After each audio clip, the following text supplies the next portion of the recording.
Human sa pagpamanhig gahapon kang Attorney Noel Archival ug sa laing tulo ka mga kauban niini sa Barangay Coro Dalaguete dinhi sa Subo, gimugna sa kapulisan ang Task Group Archival.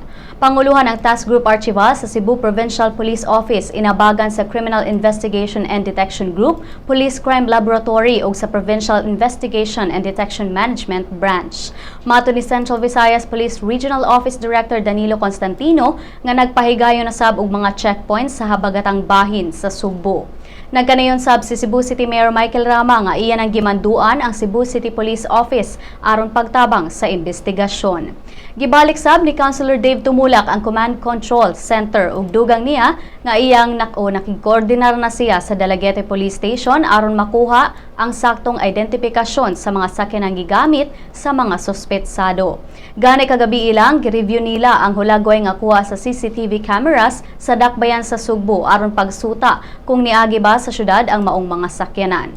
Patay sa pagpamanhig si Attorney Archival ug kauban niini nga si Edu Minyoza, human nakaangkon og daghang samad pinusilan. Samtang ang patay sab ang driver nga si Alejandro Jaime kagahapon sa hapon sa Vicente Soto Memorial Medical Center.